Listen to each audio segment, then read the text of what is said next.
Hola, soy Elena. Mi hijo mayor, Ricardo, me deseó la muerte en mi propia casa, delante de toda mi familia, gritando que ojalá me muriera de una vez para poder heredar mi fortuna y hacer lo que él quisiera con ella. Esas palabras, lanzadas como piedras en la terraza de mi penthouse en Miami, rompieron algo más que el silencio de una tarde de domingo. Rompieron el último hilo de esperanza que una madre guarda para un hijo. ¿Alguna vez has sentido que la persona que más deberías amar es la que te clava el puñal más profundo? Antes de contarte qué fue lo que hice justo después de que esas palabras salieran de su boca, y cómo esa tarde cambió el destino de toda mi familia para siempre, déjame un comentario diciéndome desde dónde me estás viendo y suscríbete al canal. Créeme, no querrás perderte lo que sucede cuando una madre, a la que creen débil, decide que ya fue suficiente. La historia que estoy a punto de contarte es la prueba de que el silencio, a veces, es el preludio de la justicia más implacable. Todo comenzó en una de esas barbacoas de domingo que yo solía organizar.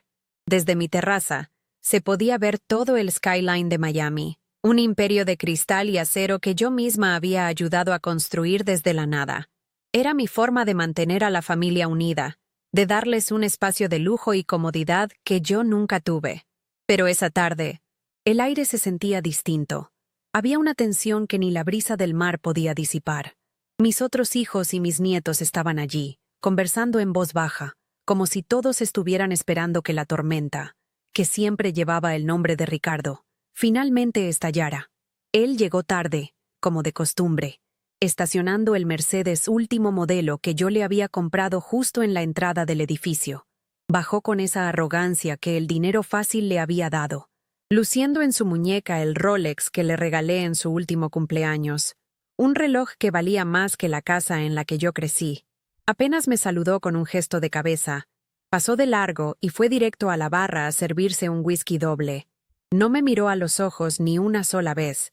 Para él, yo no era su madre, era la dueña del banco que financiaba su vida de fracasos. Esa era la dinámica desde hacía años. Cada reunión familiar, cada llamada telefónica, cada visita espontánea era el preludio de la misma petición: dinero. Y el resto de la familia se había vuelto cómplice de su explotación. Nadie decía nada.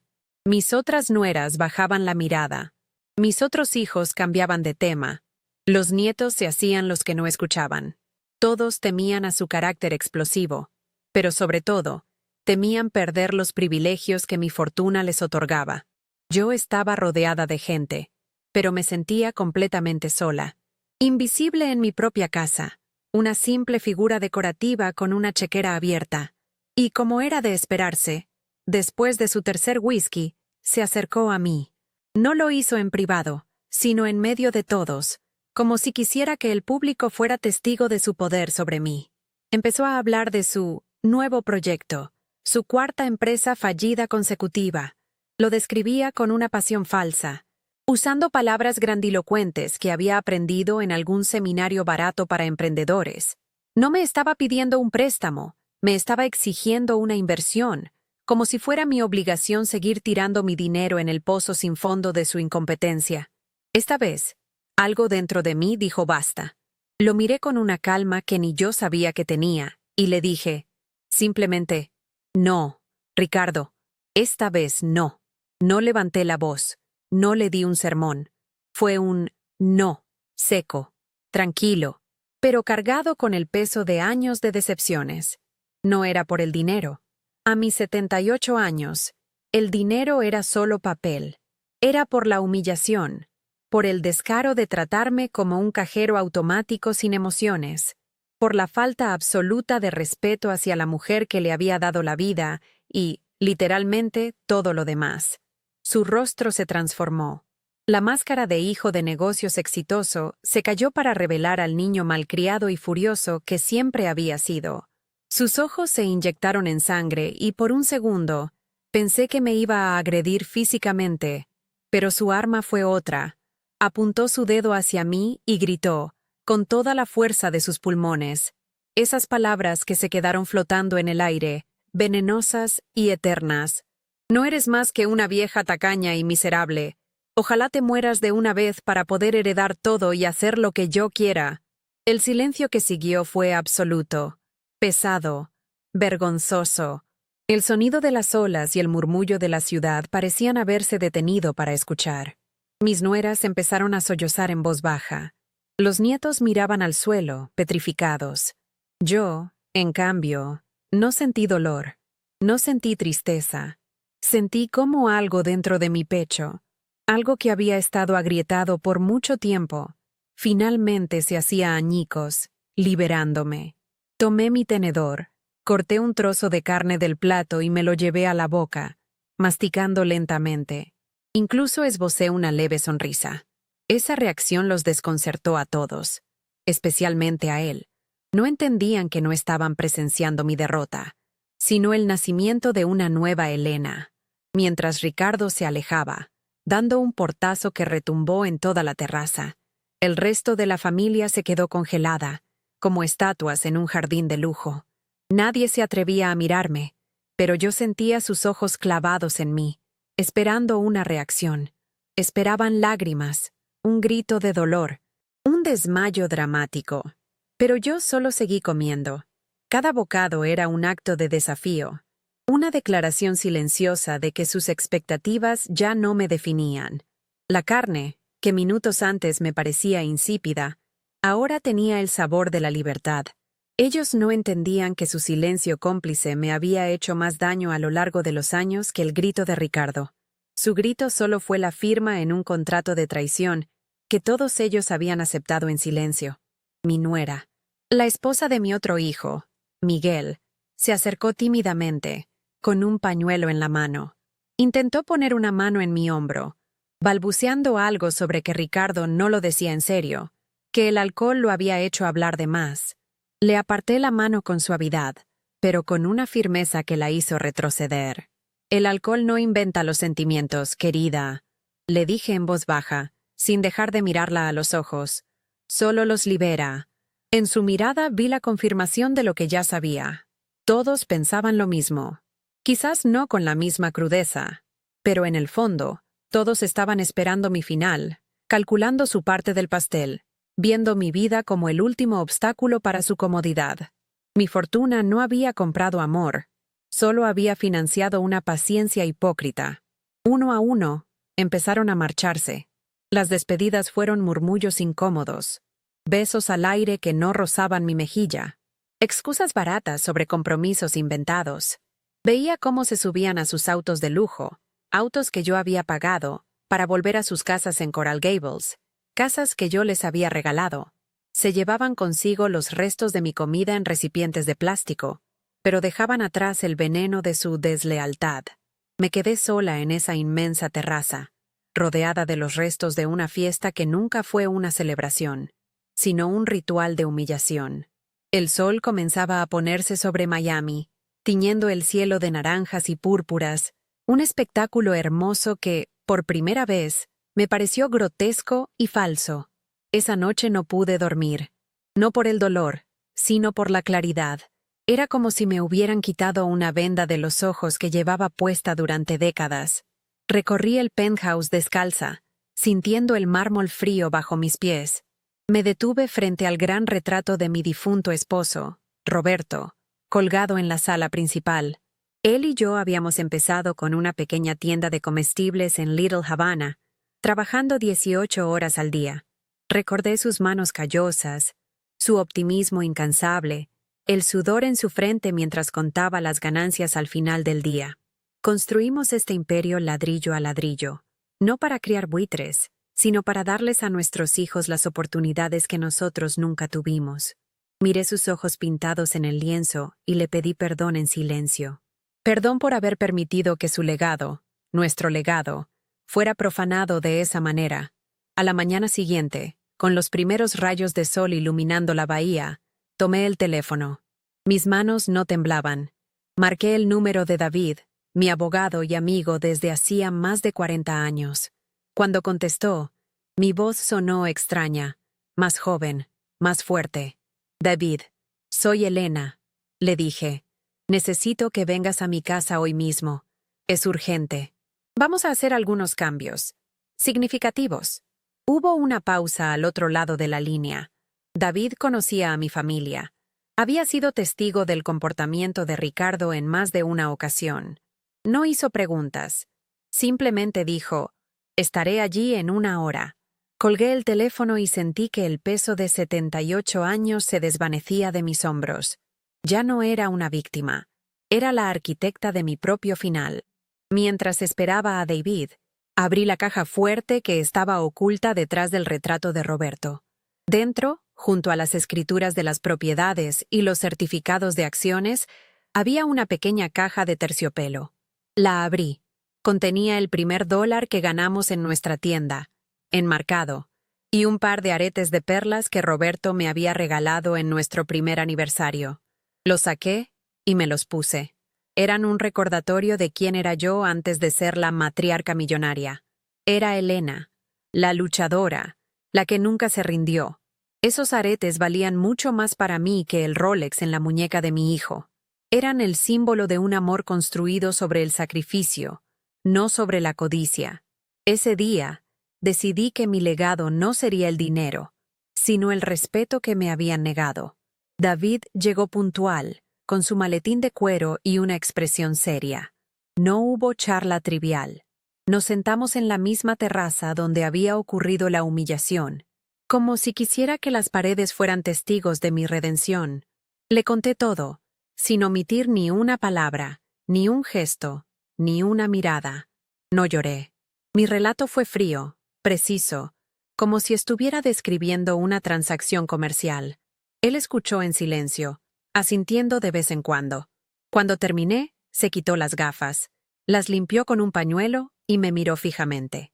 «Elena, he estado esperando esta llamada durante 10 años», dijo con una honestidad brutal. «Dime qué quieres hacer. Estoy a tu disposición». Durante las siguientes 3 horas, desmantelamos mi testamento, pieza por pieza. Fue un proceso quirúrgico, no emocional. Cada cláusula que eliminaba el nombre de Ricardo de una propiedad, de una cuenta de inversión, de un fideicomiso, era como quitar una astilla infectada de mi piel.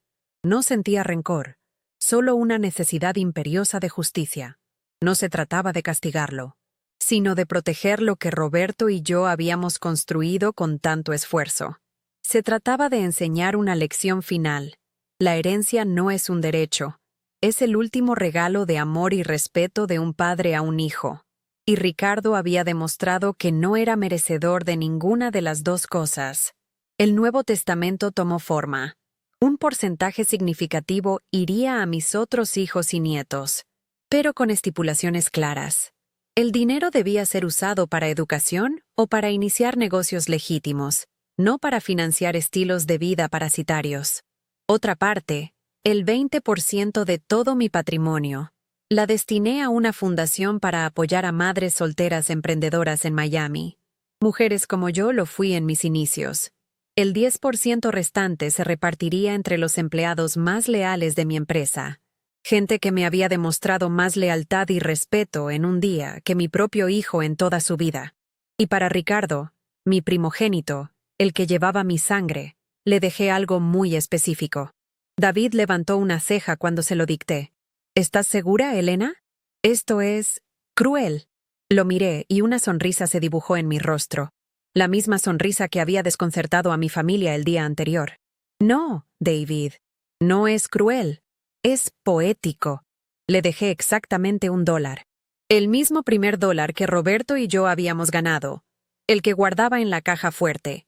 Quería que lo tuviera en sus manos, que sintiera el papel viejo y gastado, para que, por una vez en su vida, entendiera el valor del dinero que se gana con el sudor de la frente y no con el veneno de la boca. Era mi forma de decirle que, para empezar un imperio, solo se necesita $1 y mucha dignidad. Él recibiría lo primero, pero nunca entendería lo segundo. Una vez que el documento estuvo redactado, firmado y notariado, sentí una paz que no había experimentado en años. David se fue, dejándome con el sobre que contenía el futuro de mi familia. Lo coloqué sobre la mesa de centro de la sala y me senté a observarlo. No era un arma de venganza, era un escudo. el escudo que protegería mi memoria y mi dignidad. Le pedí a mi asistente que convocara una reunión familiar urgente para el siguiente domingo, en la misma terraza. Asegúrate de que Ricardo venga, le dije. Dile que tengo una propuesta de inversión que no podrá rechazar. Sabía que la codicia sería el cebo perfecto. La trampa estaba puesta. Solo tenía que esperar a que la presa, cegada por su propia arrogancia, caminara directamente hacia ella. El domingo siguiente llegó con una lentitud deliberada, como si el tiempo mismo quisiera saborear lo que estaba por venir. La terraza, que había sido escenario de mi humillación, ahora estaba preparada para ser el teatro de mi justicia. Los muebles estaban dispuestos de la misma manera. Las bebidas frías esperaban en la barra, pero el aire era diferente. Estaba cargado de una electricidad palpable. Mis otros hijos y sus familias llegaron puntuales, con rostros tensos y miradas evasivas.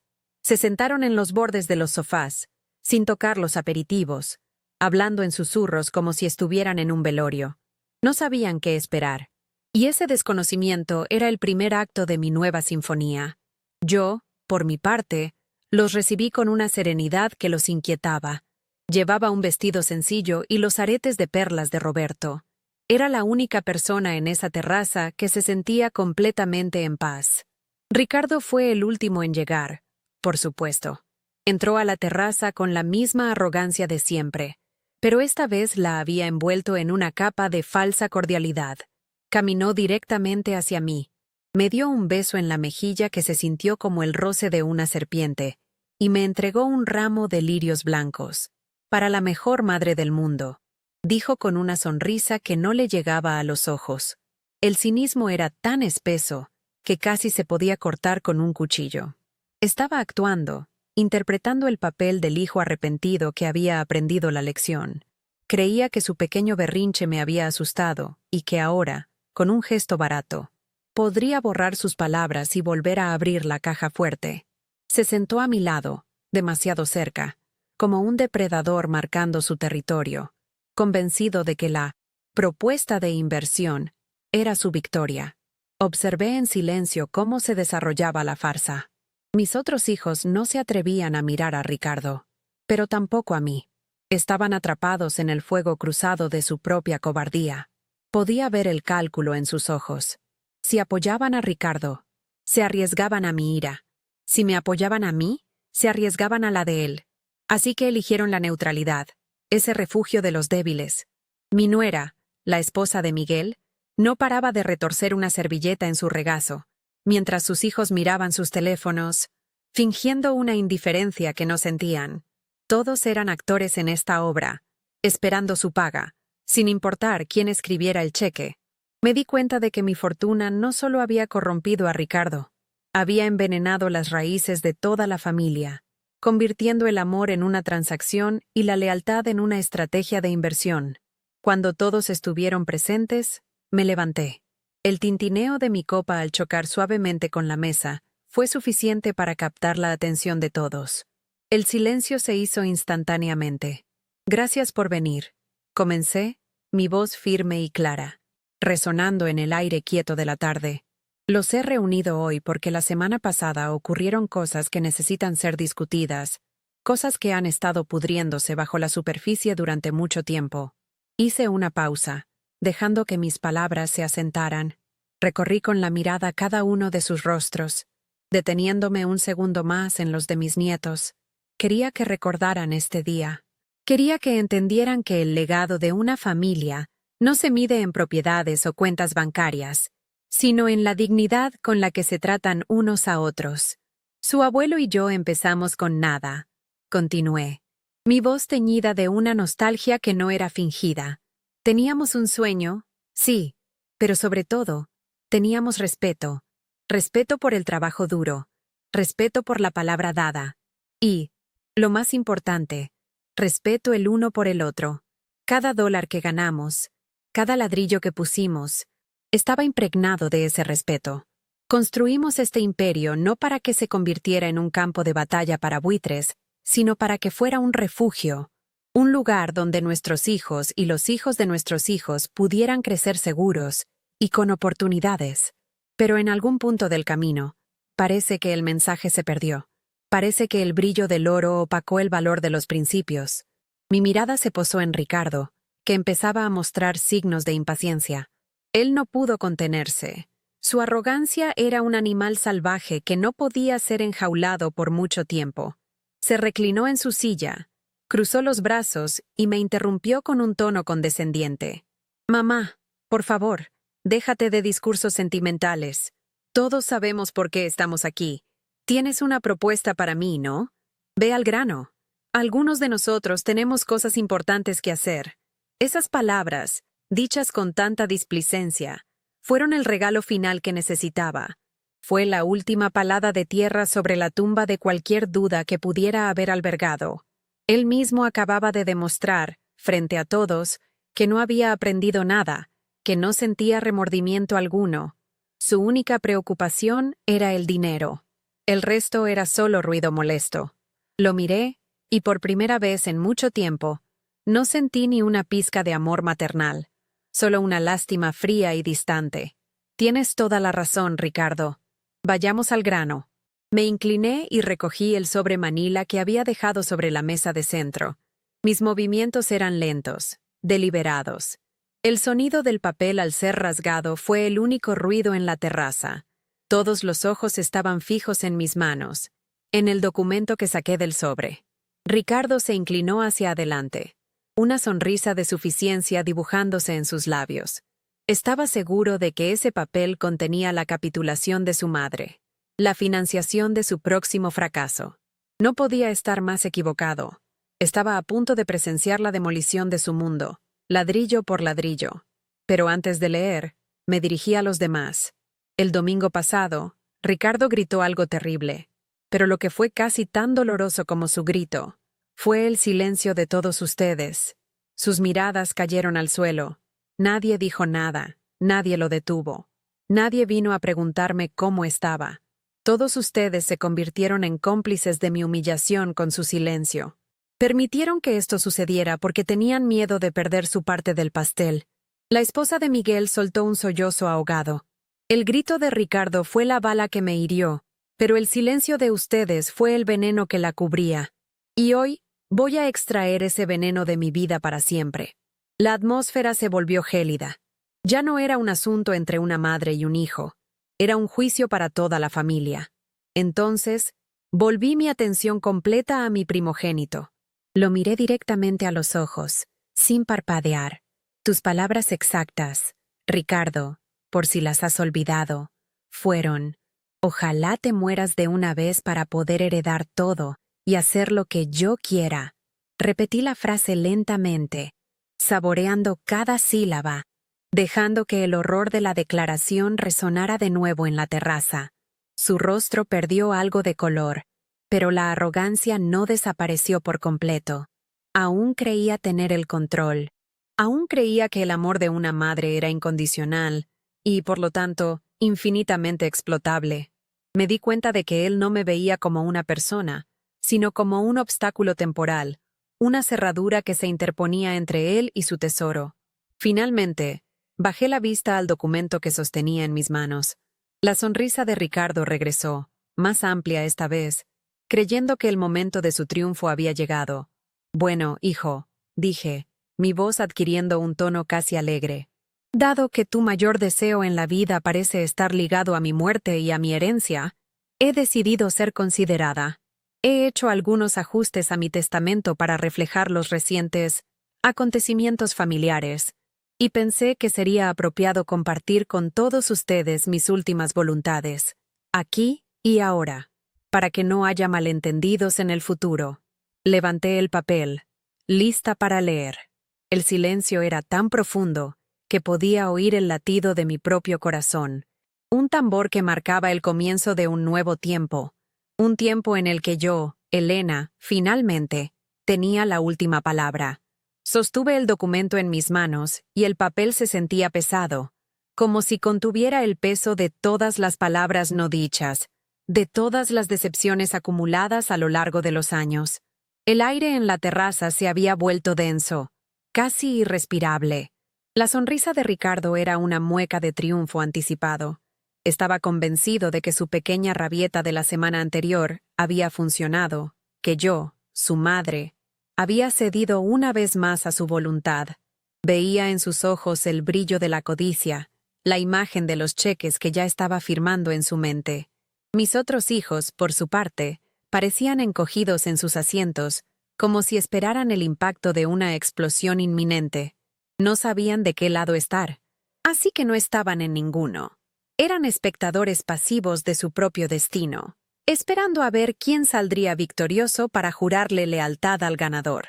Antes de empezar a leer, me tomé un momento. Doblé el papel por la mitad y lo dejé sobre mis rodillas. Antes de hablar de números, dije, mi voz tranquila pero cortante, quiero que entiendan algo. Esto que tengo aquí no es solo una lista de propiedades y cuentas bancarias, es mi historia. Es la historia de su padre. Es el resultado de 50 años de sudor, de noches sin dormir, de sacrificios que ustedes nunca conocieron. Es la materialización de un amor y un respeto mutuo que parece haberse convertido en un idioma extranjero en esta familia.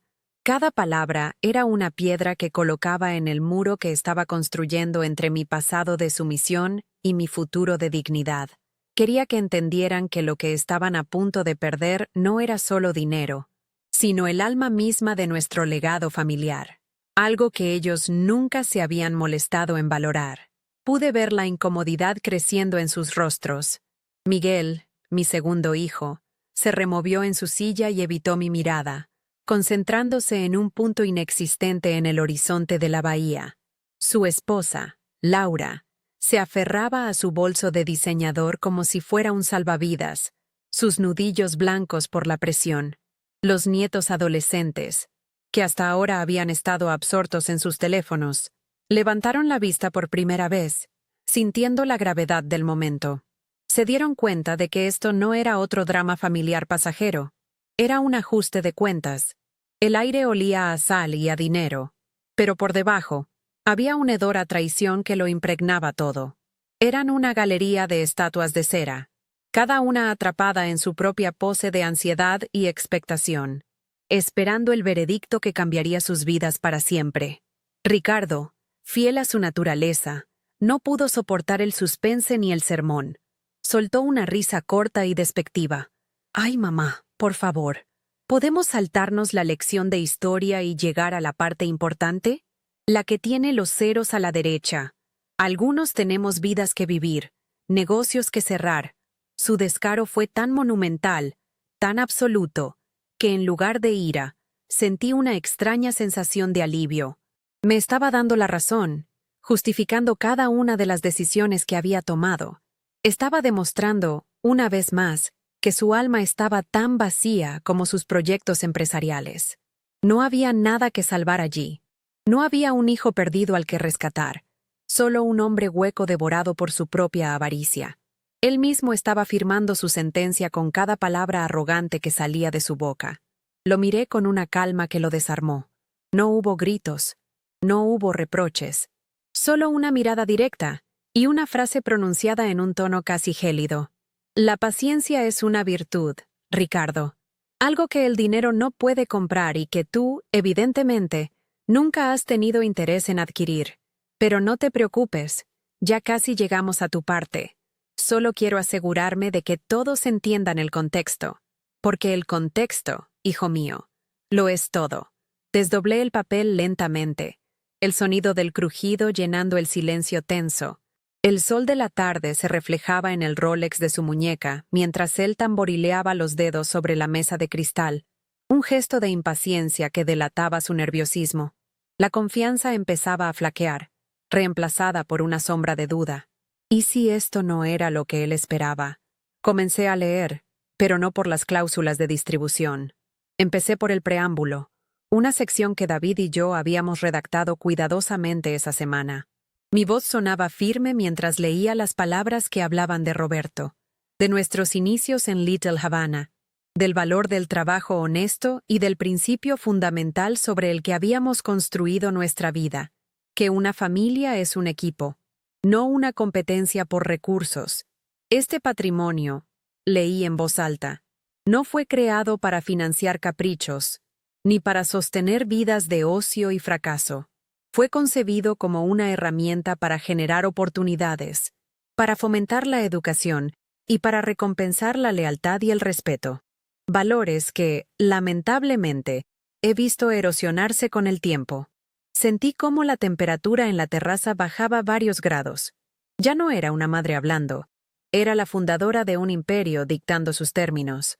Mientras leía, mi vista se desvió por un segundo hacia la ciudad que se extendía a nuestros pies. Los rascacielos de cristal brillaban bajo el sol poniente, un testamento de concreto y acero a todo lo que habíamos logrado.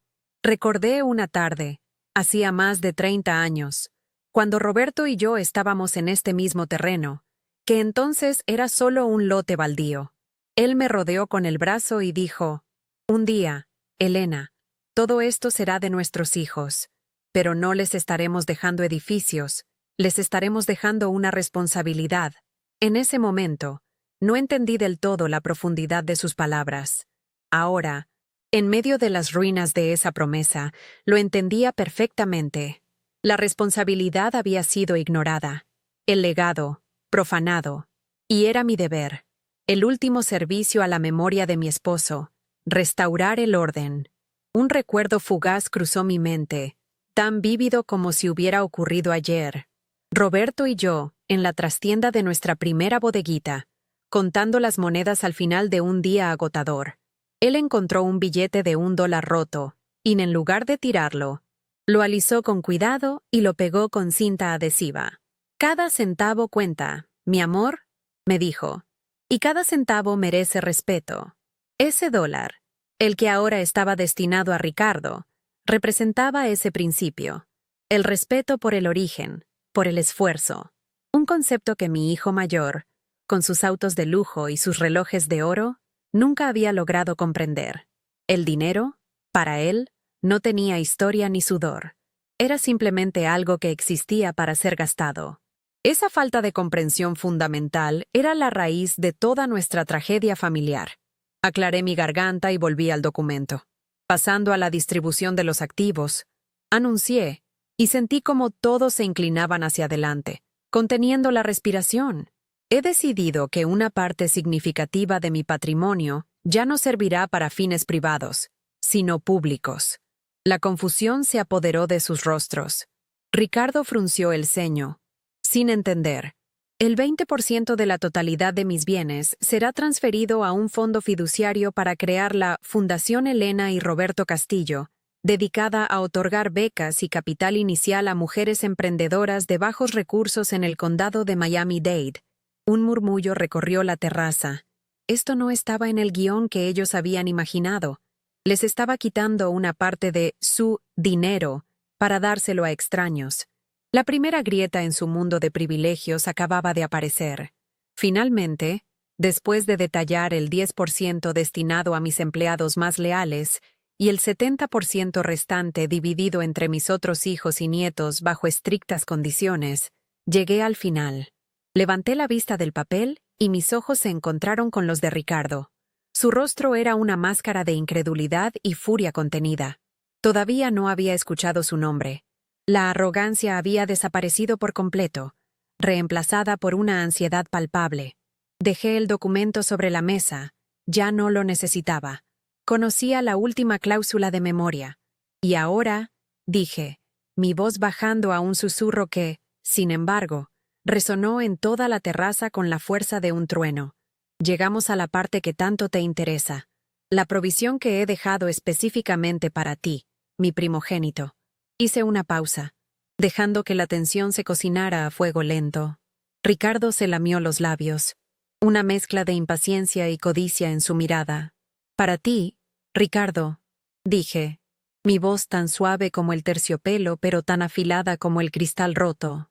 He dejado algo de un valor incalculable, algo que representa el verdadero origen de esta familia y de toda esta fortuna.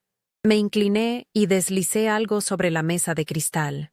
No era una carpeta con escrituras, ni la llave de un auto, ni un cheque. Era un pequeño marco de acrílico. Dentro, viejo y gastado, estaba el primer $1 que tu padre y yo ganamos en nuestra tienda. Te dejo $1, hijo. para que recuerdes, si es que alguna vez te interesa, de dónde venimos. Es todo lo que recibirás de mí. El silencio que siguió fue más ensordecedor que su grito de la semana anterior. Ricardo miró el dólar enmarcado.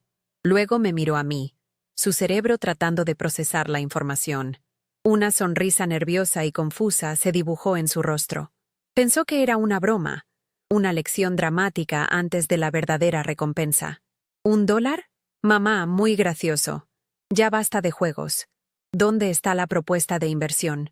Su voz temblaba ligeramente. No entendía que esa no era la introducción a la lección. Esa era la lección. Y era la última que recibiría de mí. No hay ningún juego, Ricardo. Le respondí con una calma glacial. Esa es tu herencia. El principio y el fin de todo lo que obtendrás de este imperio que tanto desprecias y, a la vez, tanto anhelas. La comprensión finalmente lo golpeó, y lo hizo con la fuerza de un tren de carga. Su rostro pasó del desconcierto a la incredulidad, y de ahí a una furia púrpura y violenta. Se puso de pie de un salto, tirando su silla hacia atrás con un estruendo que hizo que todos se sobresaltaran. ¿Estás loca?, gritó, su voz rompiéndose por la rabia. No puedes hacer esto. Soy tu hijo mayor. Tengo derechos. He trabajado toda mi vida para ti.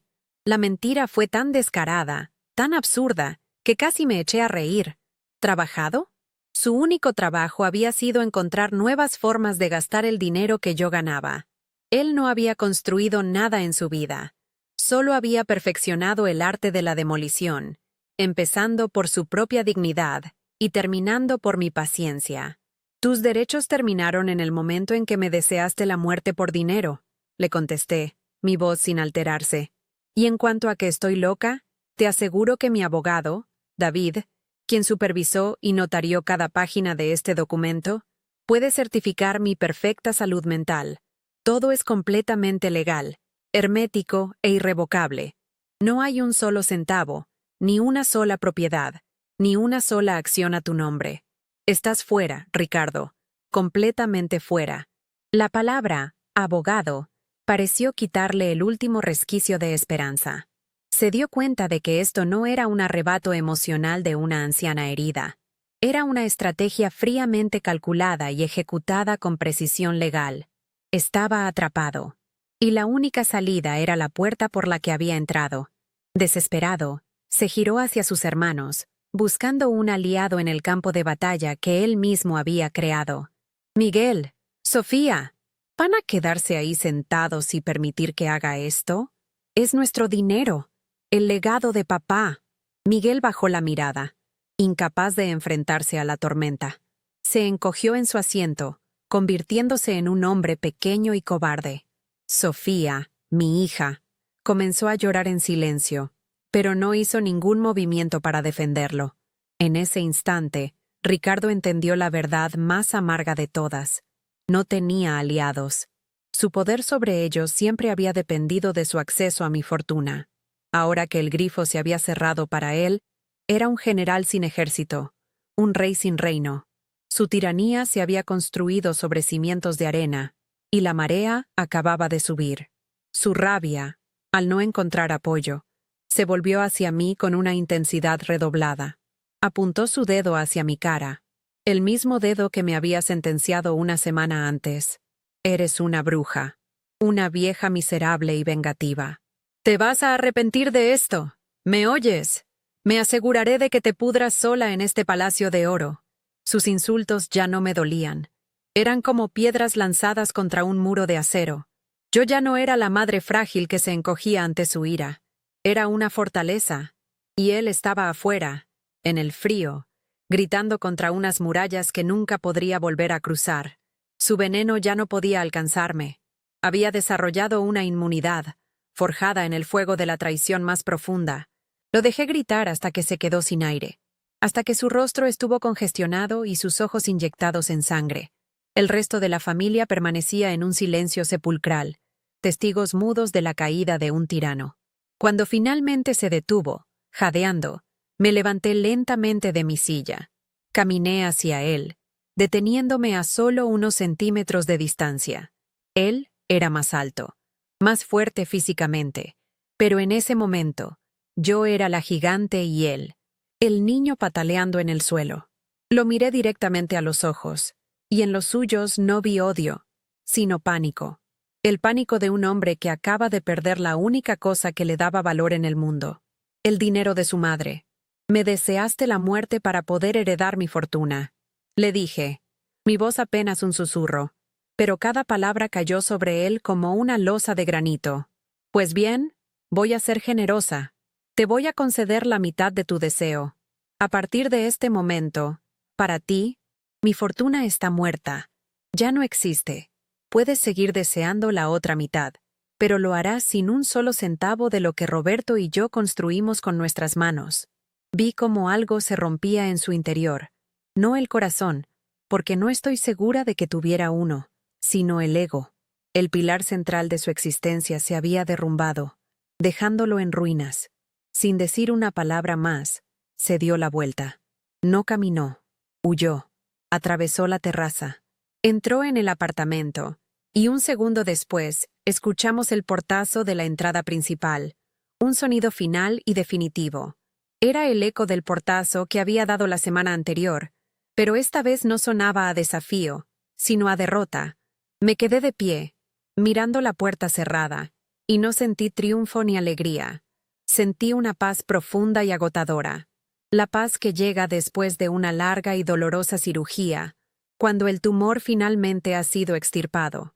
El cáncer de la codicia había sido eliminado de mi vida, y aunque la cicatriz permanecería para siempre, sabía que, por primera vez en muchos años, podría empezar a sanar. El sol se estaba poniendo sobre Miami, tiñendo el cielo de los mismos colores naranjas y púrpuras que me habían parecido tan grotescos la semana anterior. Pero esa tarde, eran hermosos. Eran los colores de un nuevo amanecer, aunque estuviera anocheciendo. Me volví hacia el resto de mi familia, que me miraba con una mezcla de miedo y un respeto recién descubierto. La barbacoa ha terminado, dije con calma. Pueden irse. No había nada más que decir. Las reglas del juego habían cambiado para siempre. Ya no era la matriarca cajero automático. Era Elena. Y Elena, finalmente, era libre. Mientras se marchaban en silencio, uno por uno, recogí el dólar enmarcado de la mesa. Ricardo, en su furia, lo había dejado atrás. Lo sostuve en mis manos, sintiendo el peso simbólico de ese pedazo de papel. Él no lo había entendido. Nunca lo haría. Para él, solo era un dólar. Para mí, era la prueba de que se puede construir un imperio desde la nada. Pero también era la prueba de que se puede destruir un legado familiar con una sola palabra envenenada. Decidí que lo colgaría en la pared de mi oficina, no como un trofeo de mi victoria, sino como un recordatorio constante de que el amor no se hereda, se gana. Y el respeto, una vez perdido, es la única bancarrota de la que nunca te recuperas. En los días que siguieron a esa última reunión, mi penthouse, que siempre había estado lleno del ruido de sus vidas, se sumió en un silencio denso y profundo. Nadie llamó, ni Miguel, ni Sofía, ni ninguna de sus esposas. El teléfono, que antes sonaba sin cesar con peticiones y dramas inventados, permaneció mudo. No hubo mensajes de texto preguntando cómo estaba, ni visitas para hacer las paces. El silencio era su respuesta, su veredicto. La única llamada que recibí fue una semana después. Era Miguel. Su voz era tímida, nerviosa. No llamó para disculparse por su cobardía ni para preguntar por mí. Llamó para confirmar, con un tono casi clínico, si los detalles del fideicomiso para sus hijos que yo había mencionado eran correctos. Quería saber las cifras exactas. En ese momento entendí que no había extirpado un tumor. Había podado un árbol cuyas ramas estaban todas podridas. La codicia no era exclusiva de Ricardo, solo era más ruidosa en él. Las consecuencias para Ricardo no tardaron en materializarse. Su primer movimiento, como era de esperar, fue llamar a David, mi abogado. Me contó David que Ricardo alternó entre amenazas de demandas y súplicas patéticas, pero la respuesta fue siempre la misma. El testamento era inexpugnable. A los pocos días, la compañía recuperó el Mercedes. Sus tarjetas de crédito corporativas, esas que usaba para financiar cenas extravagantes y viajes sin sentido, fueron canceladas. El conserje de su lujoso edificio en Brickell me llamó discretamente para informarme que había dejado de pagar el alquiler. La vida que él creía suya, la que exhibía con tanta arrogancia, nunca le había pertenecido. Eran solo préstamos de mi paciencia, y mi paciencia, finalmente, había entrado en bancarrota. Su mundo de apariencias se desmoronó no con una explosión, sino con el simple sonido de una chequera cerrándose para siempre. La dinámica con el resto de la familia se transformó en una farsa incómoda. Las barbacoas de los domingos terminaron. Ahora, nos veíamos en cenas ocasionales en restaurantes caros, encuentros rígidos y llenos de una cortesía forzada. Me hablaban con un respeto que rayaba en el miedo, como si caminaran sobre cristales rotos. Laura, la esposa de Miguel, se desvivía en halagos vacíos, comentando lo bien que me veía o lo sabia que era mi decisión de crear la fundación. Era un teatro del absurdo. Habían perdido el acceso ilimitado al cajero automático, pero aún esperaban mantener sus privilegios a través de la adulación. Yo aceptaba su actuación en silencio. Ya no esperaba amor de ellos, solo una transacción civilizada. El calor de una familia se había extinguido, dejando solo las cenizas frías de un acuerdo de conveniencia. Mi vida, por otro lado, encontró un propósito que había olvidado que existía. Dediqué mis mañanas a la Fundación Elena y Roberto Castillo. En lugar de revisar los informes de los fracasos de Ricardo, ahora leía las propuestas de negocio de mujeres jóvenes y luchadoras que me recordaban a mí misma a los 20 años. La primera vez que entregué un cheque, no a un hijo malcriado, sino a una madre soltera que quería abrir una pequeña panadería cubana, sentí una emoción que no había experimentado en décadas. Vi en sus ojos la misma chispa que Roberto y yo teníamos. Era una gratitud genuina, no la expectativa de un derecho adquirido. Mi dinero, por primera vez en mucho tiempo, no estaba destruyendo un alma, sino construyendo un sueño. Estaba convirtiendo el veneno de mi dolor en un antídoto para otras. Las noticias sobre Ricardo me llegaban a través de terceros, fragmentos de una vida en caída libre. Mi asistente me informó que el Rolex de oro había sido vendido en una casa de empeños por una fracción de su valor. Un antiguo socio de negocios de Roberto me llamó para decirme que lo había visto trabajando como valet en un hotel de South Beach, estacionando los mismos autos de lujo que él solía conducir. La imagen era devastadora y, sin embargo, extrañamente justa. La humillación que él me había hecho sentir en mi propia casa, ahora la experimentaba él a diario, a la vista de todos. No sentí placer en su desgracia, solo una profunda y amarga tristeza por el hombre que pudo haber sido, y el cascarón vacío en el que se había convertido por elección propia. El universo no se estaba vengando, simplemente le estaba devolviendo el reflejo de sus propias decisiones. Unos 6 meses después de aquella tarde, lo vi.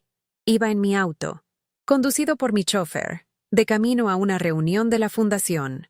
Estábamos detenidos en un semáforo en la avenida Collins cuando lo distinguí en la acera. Estaba esperando el autobús. Llevaba unos pantalones gastados y una camisa que le quedaba grande. La arrogancia en su postura había sido reemplazada por un encorvamiento de derrota. Se veía más viejo, más delgado, y había una desesperanza en su mirada que nunca antes le había visto. Nuestros ojos no se cruzaron. Él estaba perdido en su propio mundo de miseria, invisible para la gente que pasaba a su lado. El semáforo cambió a verde y el auto avanzó. No volví la cabeza. No había nada que ver. Esa imagen fugaz fue el punto final de nuestra historia. Una despedida silenciosa y anónima en medio del bullicio de la ciudad. Pero no todo fue pérdida. El cambio más inesperado vino de mi nieto mayor, el hijo de Miguel. Siempre había sido un chico indolente, siguiendo los pasos de su tío Ricardo, esperando que la vida le fuera entregada en bandeja de plata.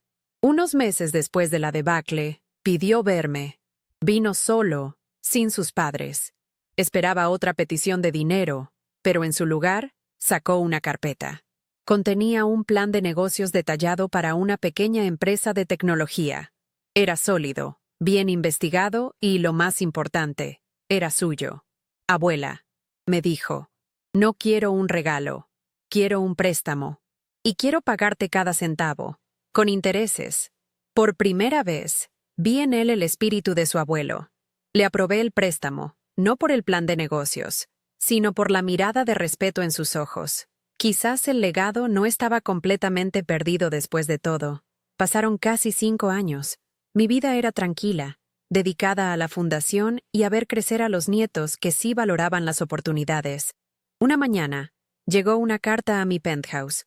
No tenía remitente, pero reconocí la caligrafía furiosa de inmediato. Era de Ricardo. No era una disculpa, ni una petición de perdón. Eran 4 páginas de veneno puro, una letanía de acusaciones en la que me culpaba de cada fracaso, de cada humillación, de cada mala decisión que había tomado en su vida. Me llamaba monstruo. Decía que le había robado su futuro y que mi único legado sería el de una madre cruel que destruyó a su propio hijo. Leí la carta sin sentir nada. Luego la rompí en pedazos pequeños y la tiré a la basura. Fue su último grito, y se desvaneció en el silencio. Confirmó, sin lugar a dudas, que mi decisión no había sido un acto de crueldad, sino de supervivencia. Ahora, cuando me siento en esta misma terraza y miro el skyline de Miami, ya no veo un imperio que legar, sino una vida que viví en mis propios términos.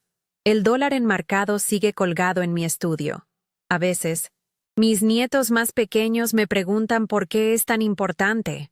Les cuento la historia no de la traición, sino del comienzo. Les hablo de su abuelo, del trabajo duro, y de que el verdadero valor no está en el dinero que tienes, sino en el respeto que te ganas. Ricardo me deseó la muerte para tener mi fortuna. En cierto modo, se la di. Maté a la madre que él conocía, la fuente inagotable de fondos, y con ella murió su acceso a todo. No me arrepiento. El silencio que ahora llena mi hogar ya no es el de la soledad. Es el sonido de la paz, una paz que me costó un hijo, pero que me devolvió a mí misma. Si conoces a alguien que necesite escuchar este mensaje de autovaloración, por favor, comparte este video. No olvides suscribirte para más historias sobre cómo encontrar tu propio camino, incluso cuando no es el que los demás esperan. Gracias por escucharme. Lo que viví me enseñó la lección más dura y, a la vez, más liberadora de mi vida. El amor de una madre no es incondicional cuando se convierte en una excusa para el abuso. Por años, creí que mi deber era perdonar, dar otra oportunidad, seguir financiando esperanzas vacías porque él era mi hijo. Pero el verdadero amor no te pide que te anules, que te dejes pisotear, que sacrifiques tu propia dignidad. El amor verdadero, el que se respeta a sí mismo, a veces exige que traces una línea en la arena y digas, hasta aquí. Proteger tu paz y tu valor no es un acto de egoísmo, es el acto de amor propio más fundamental que existe. Y solo cuando te amas a ti misma de esa manera, puedes entender realmente lo que significa amar a los demás de una forma sana, no desde la obligación, sino desde el respeto mutuo. También aprendí, de la forma más amarga, sobre la verdadera naturaleza del dinero. Roberto y yo nunca lo vimos como un fin, sino como una herramienta para construir una vida mejor, para darles a nuestros hijos las oportunidades que nosotros no tuvimos. Pero en algún momento, para ellos, la herramienta se convirtió en el Dios al que adoraban. Mi mayor error no fue darles dinero, fue no enseñarles el valor de lo que no se puede comprar: la gratitud, el respeto, la lealtad, el trabajo honesto. Creí que al darles todo lo material, les estaba dando una vida fácil, pero en realidad les estaba robando la oportunidad de construir su propio carácter. El dinero puede comprar una mansión, pero no puede construir un hogar. Puede pagar la lealtad de los extraños, pero nunca podrá comprar el amor genuino de tu propia familia. El silencio fue mi cómplice durante demasiado tiempo. El silencio con el que yo misma aceptaba las humillaciones, pensando que era mejor no crear conflictos. Y el silencio de mi familia, que se convirtió en el eco de la traición de Ricardo. Ese silencio es un veneno que se filtra lentamente, que te hace creer que estás sola, que lo que sientes no es válido. Pero déjenme decirles algo. Romper ese silencio es como respirar por primera vez después de haberse estado ahogando. Mi voz, cuando finalmente la usé, no fue un grito de rabia, fue una declaración de existencia. Fue decir, estoy aquí, valgo, y mis sentimientos importan. No esperen a que el dolor sea insoportable. Encuentren su voz, por más que tiemble al principio, porque en ese sonido está el comienzo de su libertad. Mi concepto de legado cambió para siempre en esa terraza. Antes, pensaba que mi legado eran los edificios, las acciones, las cuentas bancarias. Pensaba que dejar una fortuna era la máxima prueba de una vida exitosa. Qué equivocada estaba. Un legado no es lo que dejas para la gente, es lo que dejas en la gente. El respeto que inspiras, los valores que transmites, las vidas que tocas de manera positiva. Hoy, mi verdadero legado no está en un testamento guardado en la caja fuerte de un abogado. Está en los ojos de esa joven madre que abrió su panadería con la ayuda de nuestra fundación, en el futuro de mi nieto que aprendió a valorar el esfuerzo. Un legado de ladrillos y cemento se puede derrumbar, pero un legado de dignidad y principios es eterno. Quiero que sepan que tomar esa decisión no fue una victoria, fue una amputación. Cortar a un hijo de tu vida es la herida más profunda que una madre puede sufrir. Lloré en soledad por el hijo que perdí, no el día que lo desheredé, sino mucho antes, el día que él decidió que el dinero valía más que su madre. No celebré su caída, lamenté el desperdicio de su vida, pero a veces, para salvar al resto del cuerpo, tienes que cortar la parte que está enferma sin remedio. Si estás pasando por algo similar, no dejes que nadie te juzgue. Nadie sabe el peso de tu cruz. Elegir tu salud mental y tu paz no te convierte en una mala persona. Te convierte en una sobreviviente. La vida no se trata de no caer, sino de cómo te levantas. Esa tarde, sentí que mi mundo se había acabado, que mi familia, mi obra, todo se había desmoronado. Pero fue en esas ruinas donde encontré la fuerza para construir algo nuevo, algo más auténtico y fuerte. No podemos cambiar las cartas que nos reparten, pero siempre podemos decidir cómo jugar la mano. Mi historia no es una de venganza, es una de redención. La redención de mi propio valor. No dejen que las acciones de otros definan quiénes son ustedes. Usen el dolor, la traición, la injusticia, no como un ancla que los hunda, sino como el combustible que los impulse a reclamar su propia historia y a escribir un final del que puedan sentirse orgullosos. Si mi historia te ha tocado de alguna manera, o si conoces a alguien que se siente invisible y necesita recordar su propio valor, te pido que compartas este video. A veces, una historia es todo lo que necesitamos para saber que no estamos solos y que tenemos la fuerza para cambiar nuestro destino. Suscríbete al canal para escuchar más historias de resiliencia y de cómo encontrar la luz, incluso en los momentos más oscuros. Gracias por darme este espacio para contar mi verdad.